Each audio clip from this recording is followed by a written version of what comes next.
नमस्कार, आप देख रहे हैं तिवारी भाई, मैं हूं वेद प्रकाश। जब दिमाग में सुसाइड वर्ड आता है, सुसाइड, किसी व्यक्ति ने सुसाइड कर लिया, किसी व्यक्ति ने आत्महत्या कर ली, अपने आप को मार लिया, ऐसे शब्द सुनने के बाद कहीं ना कहीं एक अजीब सा डर पैदा होता है और बहुत दुख होता है कि उस व्यक्ति को नहीं जाना चाहिए था, उस महिला को नहीं जाना चाहिए था।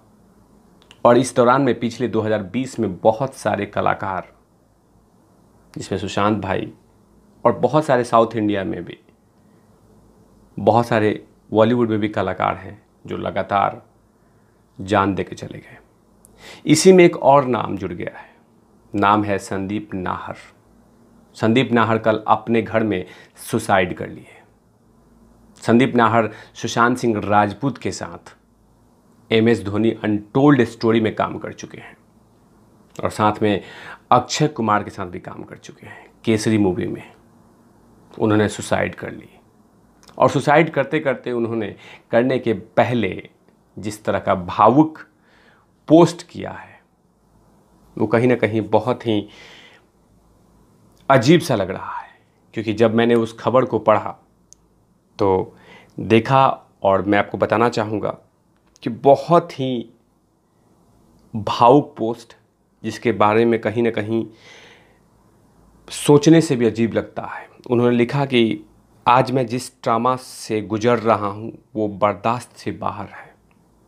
मुझे पता है कि सुसाइड करना कायरता है, मुझे भी जीना था, लेकिन ऐसे जीने से क्या फ़ायदा जिसमें सुकून न हो, जिसमें सेल्फ रेस्पेक्ट ना हो। इसका मतलब कहीं ना कहीं किसी को ब्लेम कर रहे हैं। मेरी वाइफ कंचना शर्मा और मेरी सासू माँ बूनू शर्मा, जिन्होंने ना समझा और ना समझने की कोशिश की, यानी सीधा सीधा कहीं ना कहीं उन्होंने अपनी वाइफ कंचना शर्मा और वीनू शर्मा पे ब्लेम किया है। और कहीं ना कहीं साजिश, इस सुसाइड में इन दोनों का मेंटल टॉर्चर करना संदीप नाहर के लिए जान का दुश्मन बन गया। उन्होंने लिखा है कि मेरी पत्नी हाइपर नेचर की है, यानी कि साइकोलॉजिकली साइको है, और उसकी पर्सनालिटी और मेरी अलग है जो कि बिल्कुल मैच नहीं करती है। यानी इसका कहीं ना कहीं इनकी वाइफ का सबसे बड़ा इसमें आत्महत्या में सबसे बड़ा हाथ नहीं, पूरा शरीर ही है, क्योंकि हाइपर सोच की थी। उसके बाद आगे उन्होंने लिखा है कि इसमें कंचना की कोई गलती नहीं, उसका नेचर ही ऐसा है, उसको सब नॉर्मल लगता है, लेकिन मेरे लिए सब कुछ नॉर्मल नहीं है। मैं मुंबई में कई सालों से हूँ, लेकिन मेरे लिए सब कुछ नॉर्मल नहीं है। मैं बहुत बुरा वक्त भी देखा है, मैं टूटा भी हूँ, मैं बहुत स्ट्रगल भी किया है, लेकिन खासकर इन दिनों में ज़िंदगी सुकून से नहीं जी रहा था। आज मैंने बहुत कुछ पाया है, लेकिन शादी के बाद सुकून नहीं मिला। 2 साल से ज़िंदगी बदल चुकी है। 2 साल पहले संदीप भाई की शादी हुई थी और उसके बाद उनकी वाइफ आते ही उनके सब कुछ बदल के रख दिया। संदीप भाई ने यहाँ तक लिखा है कि कंचन 2 साल में 100 बार धमकी दे चुकी है। यानी कि संदीप नाहर जी की वाइफ 100 साल में 100-200 बार धमकी दे चुकी है कि सुसाइड कर लूँगी और तुम्हें फंसा दूँगी, तुम्हारा करियर चौपट कर दूँगी, तुम्हें बर्बाद कर दूँगी, तुम्हारे परिवार को ख़त्म कर दूँगी। इस तरह के लगातार टॉर्चर कर रही थी संदीप नाहर की वाइफ। इतना टॉर्चर कि संदीप भाई झेल न सके। और कहीं ना कहीं वो सही बोल रहे हैं कि ज़िंदगी में पैसे कमी होना, ये सब चीज़ें होना चलता है, लेकिन सुकून की ज़िंदगी ना मिले तो कहीं ना कहीं वो ज़िंदगी नरक बन जाता है। और किसी ने सही कहा है कि किसी की पत्नी किसी को सर्वोपरि बना देती है, किसी की पत्नी ज़मीन पे ला देती है। और यही एग्ज़ाम्पल संदीप नाहर जी पे लागू होता है कि कहीं ना कहीं जिस तरह से संदीप भाई ने भावुक पोस्ट लिखा है कि कंचना शर्मा और उनकी माँ वीनू शर्मा, ये दोनों ने मिलकर खूब ज़बरदस्त तरीके से टॉर्चर किया, मेंटल हरासमेंट किया और इस चीज़ को झेल नहीं पाए। 9 मिनट 32 सेकेंड का उन्होंने वीडियो बनाया है संदीप नाहर ने, और वीडियोस बना के उसके बाद सुसाइड कर लेते हैं। फेसबुक पे उस वीडियो को पोस्ट किया उन्होंने, उसके बाद ज़िंदगी को उन्होंने त्याग दिया। ज़िंदगी उनके लिए नरक बन चुकी थी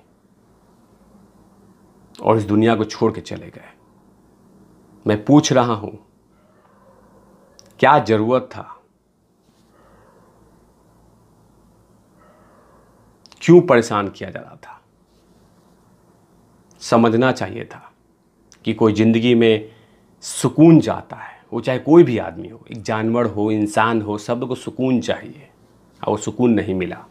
और बार बार कहीं ना कहीं संदीप नाहर की पत्नी लगातार टॉर्चर कर रही थी, लगातार परेशान कर रही थी और संदीप भाई थक चुके थे। संदीप भाई ने इसमें लिखा हुआ अपने पोस्ट में कि ज़िंदगी में सुकून नहीं था, बार बार टॉर्चर करती, मेरी माँ को गाली देती, मेरे पापा को पसंद नहीं करती, उनकी जो सासू माँ है वो लगातार बार बार ज़बरदस्ती अपनी बिटिया को यानी कंचना शर्मा को कान फूंकती कि इसे लड़ लड़ लड़। मैंने वो वीडियो देखा है, उस वीडियोस में कहा है संदीप नाहर ने कि जब भी घर पे आता तो एक गलती को लेके दिमाग में लेके बैठ जाती थी और उसी को सर्कुलेट करती रहती थी दिन भर, 4 दिन, 5 दिन, 6 दिन, 7 दिन, 8 दिन। तो कहीं ना कहीं थक चुके थे संदीप भाई और उन्होंने लिखा है कि पैसों की ये सब चीज़ें नहीं, आर्थिक तंगी से मैं नहीं गुजर रहा था, मैं मानसिक तंगी से गुजर रहा था। जो मेंटल टॉर्चर किए जा रहे थे उनको, उसे थक चुके थे। क्योंकि उन्होंने लिखा कि मैंने ज़िंदगी में बहुत सारे संघर्ष किए, बहुत सारे कुछ किए हैं, मैंने उतार चढ़ाव ज़िंदगी में देखे हैं, लेकिन मेरी बीवी ने सब कुछ खत्म कर दिया। अरे बॉलीवुड कलाकार थे वो संदीप नाहर भाई, उनको पता है कि कभी ज़िंदगी में चढ़ाव और उतार होता है, लेकिन कहीं ना कहीं अब उनको सुकून मिला होगा। उनकी पत्नी को चला गया ना, जो चाहती थी, बार बार उसको संदीप भाई को भी बोलती थी कि मैं सुसाइड कर लूँगी, मतलब कि उनकी वाइफ।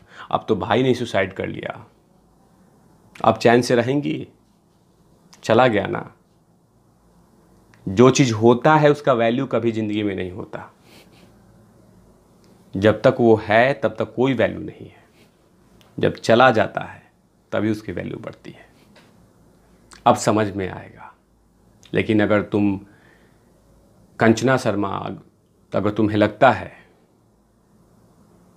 तुमने सब कुछ खो दिया ज़िंदगी में, लेकिन तुम कभी खुश नहीं रहोगी कि किसी का तुमने बेटा छीना है। और सुसाइड वो कोई कायरता, सही उन्होंने कहा है कि कायरता नहीं हूँ मैं, कायर नहीं हूँ, लेकिन क्या करें, टूट चुके हैं। एक साइको पत्नी है, कहीं ना कहीं उनको ख़त्म करना चाहती थी, खुद ही अपने आप को ख़त्म कर लिया। ज़िंदगी से हार गए थे, थक गए थे और इतना बड़ा स्टेप्स ले लिया। एक युवा कलाकार थे, अक्षय कुमार के साथ केसरी मूवी में काम कर चुके हैं, सुशांत सिंह राजपूत के साथ काम कर चुके हैं, अनटोल्ड स्टोरी, MS धोनी में। लेकिन आखिरकार उन्होंने 2021 में एक दुखद समाचार और ख़ासकर एक भावुक पोस्ट देके ज़िंदगी त्याग दिया। लेकिन मैं कहूँगा किसी को भी कि ज़िंदगी में इस तरह के उतार चढ़ाव आते हैं, लेकिन जिस तरह का उन्होंने भावुक पोस्ट दिया उसमें मैं क्या कह सकता हूँ। पत्नी को समझना होगा, जितनी भी पत्नियां हैं, जितने भी हस्बैंड वाइफ हैं, एक दूसरे को मिल कर चलना होगा। एक आदमी गुस्सा है तो एक आदमी चुप रहना पड़ेगा। ये सब चीज़ें कहीं ना कहीं दुखद होता है। तब तक के लिए अपना ख्याल रखिए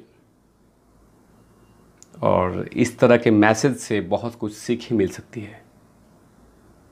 ज़िंदगी बहुत खूबसूरत है, इसको बेहतर तरीके से जिया जा सकता है, लेकिन पत्नी पति के साथ, पति पत्नी के साथ इस तरह करे तो कहीं ना कहीं बहुत गलत संदेश आता है रिश्तों में, खासकर शादी वाले रिश्तों में। ख्याल रखिए। तब तक के लिए इस तरह के भावुक पोस्ट में मिलते हैं। प्रणाम।